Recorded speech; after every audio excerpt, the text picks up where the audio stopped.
Yes, good afternoon mga kabonso. For today's video mga kabonso is magluto tayo ng bamya mga kabonso.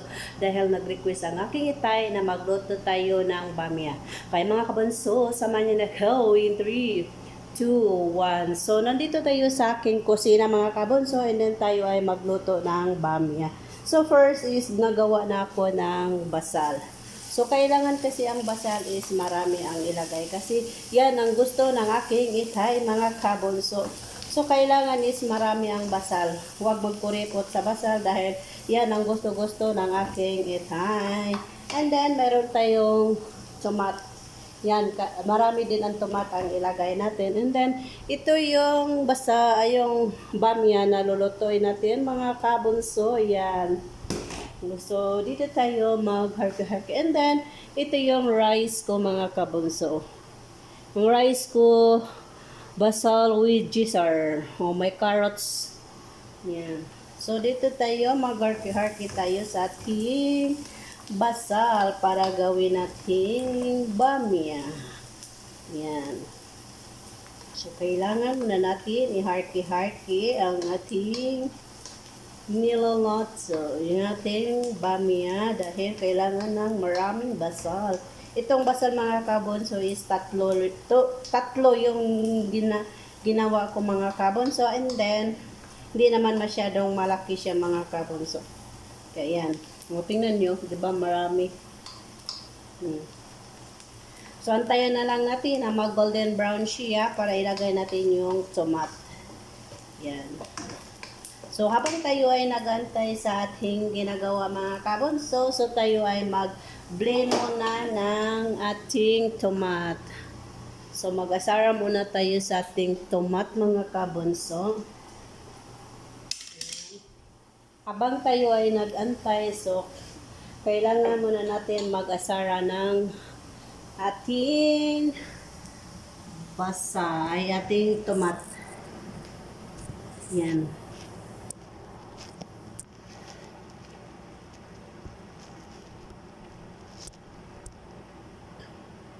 So, kailangan muna natin mag-harky-harky sa ating tomat. Ay, sa ating basal mga kabonso. And then, mag-slice, ay tayo ng tomat. Mag-blend tayo ng tomat mga kabonso. Yan.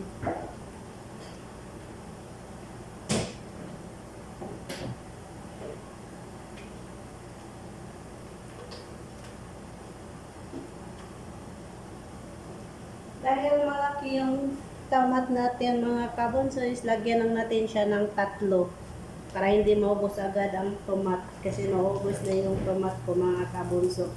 So kailangan ko na magpabili para bukas. Ayan. So kailangan ko na magpabili para bukas mga kabonso. Ayan. So tayo ay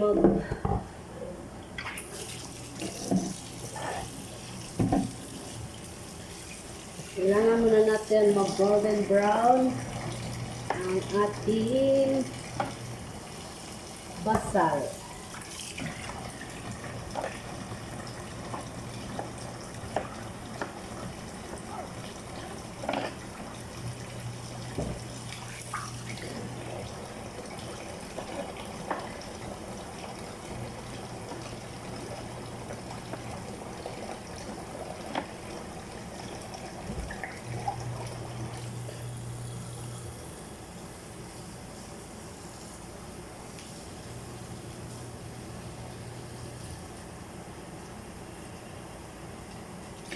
Ay, bismillah. So, yan. Malapit na siya mag-golden brown, mga kabonso.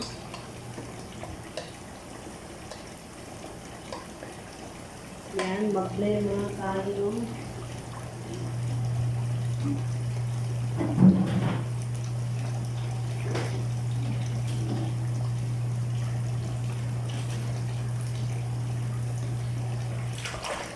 And then, lagyan natin isang purple heart.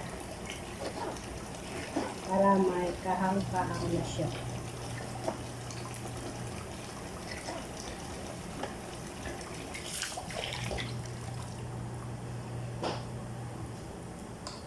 So, kailangan natin siya silip-silipin mga kabunso para hindi siya magsunog.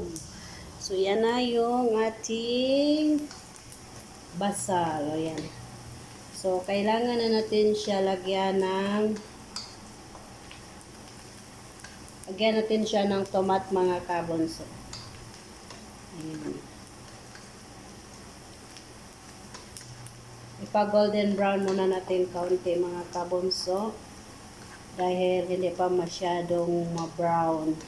Tingnan mo mga kabunso. O, diba? Golden brown na siya mga kabunso. So, maganda ang kinalabasan niya mga kabunso. Pag ganito kasi, pag niloloto, pag ganito, mag-golden brown na siya at saka hindi sunog. Yung pagkain mo is masarap. Matamis-tamis. Kasing tamis sa gumawa nito mga kabunso. Iyan. So, yan.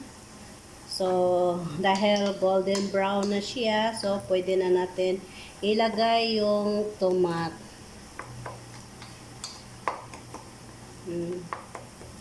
Yan. Golden brown na siya mga kabunso. Yan is golden brown. Pero hindi pa man talaga siya masyadong golden brown mga kabunso. So, kailangan na natin siya ipasunog-sunog konti para maging masarap ang kain ng aking Modra.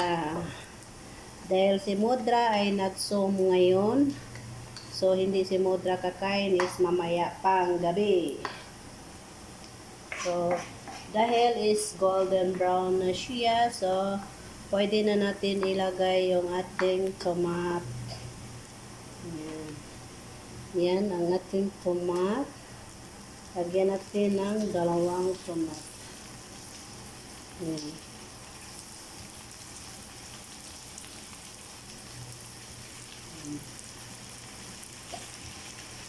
Yan.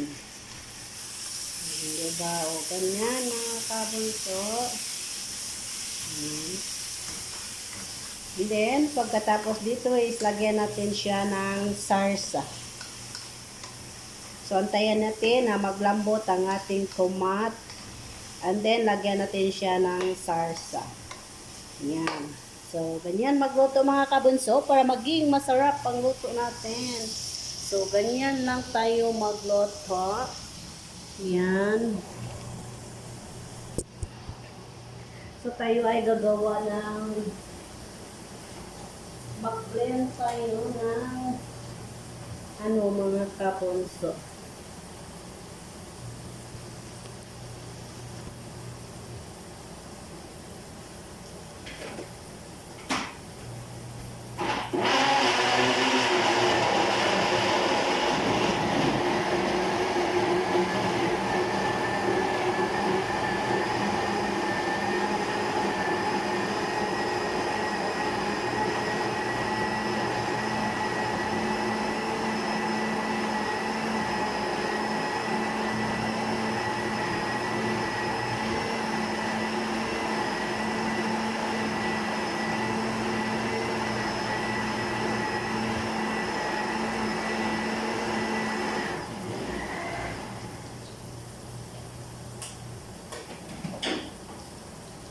And then, ito yung tomat natin mga kabunso sa brown ramen. Kasi wala naman itong tubig mga kabunso.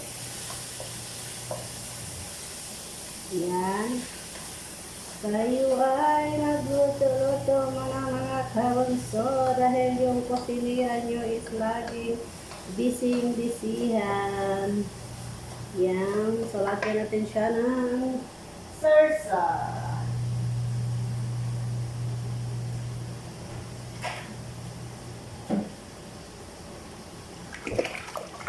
Kailangan natin hugasan ng ating sarsa mga kabunso. Ito, isang sarsa ang nilagay natin. Ayan.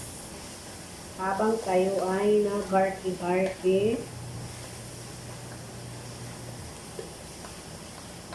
Ganito lang ito siya mga kabunso. Ayan. So, kailangan siya malambot na ang tomat mga kabunso para maging masarap ang kain nila. Yan. So, pwede na natin siya lagyan ng sarsa.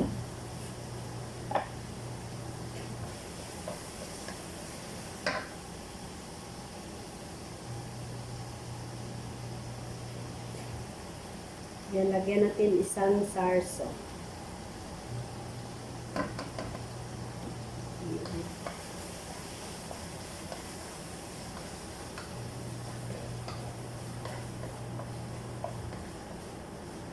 Yan. Ganyan lang mga kabunso ang pagluto ng bamya. Kanyan lang paggusto ng mga arahol. And then, hugasan natin ang ating bamya.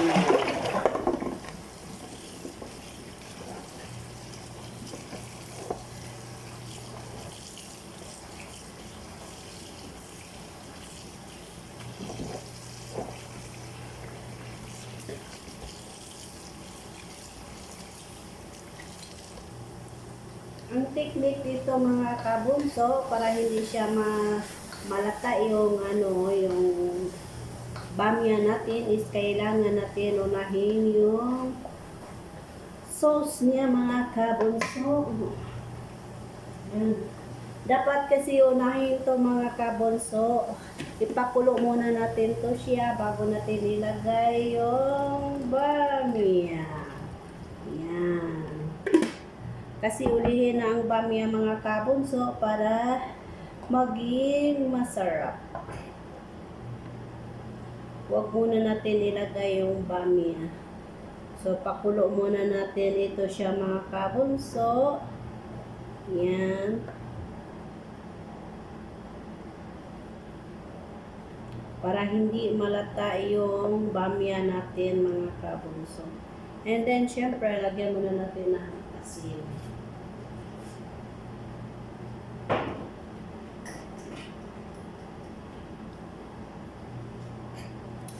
Lagyan natin konting asin. Yan. Kunti lang. Huwag marami. And then, lagyan natin ng pepper. Lagyan natin siya ng pepper aswad.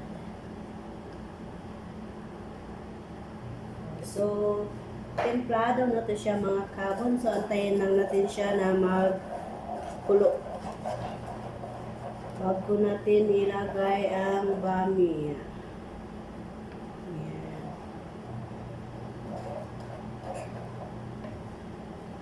Kasi hindi naman pwede matagal yung bamya mga kabon. So, kailangan mo lang yun doon is half cook. So, kailangan muna natin ang sauce bago ang bamya. Dati kasi mga kabonso, ang ginawa ko is kailangan ng pagkatapos ng sarsa, then lagyan ng bamya.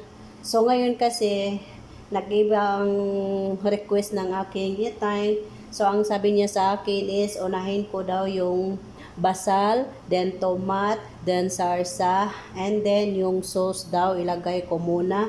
And then, pagkatapos daw magkulo is bago ko ilagay yung bamya para hindi malata.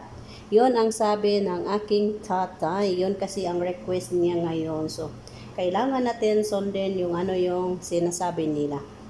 Kasi pag ako kasi ang gumawa nito is, lagyan ko lang siya ng basal, tomat, then sarsa, then tapos lagyan ko siya ng bamya. Pagkatapos sa bamya, iharki-harki lang. And then, pagkatapos mag-harki, pag wala na siyang tubig, bago ilagay yung sauce na blend na tomat. Yun ang ginagawa ko. Pero ngayon, nag-iba na ang mundo, so kailangan natin sundin siya. Diba? Kasi dapat sundin natin yan. Yes, mga kabunso, tatapusin na natin ang video na ito dahil ako hindi pa tapos nag-harki-harki pa. Kaya ingat, God bless, and bye-bye!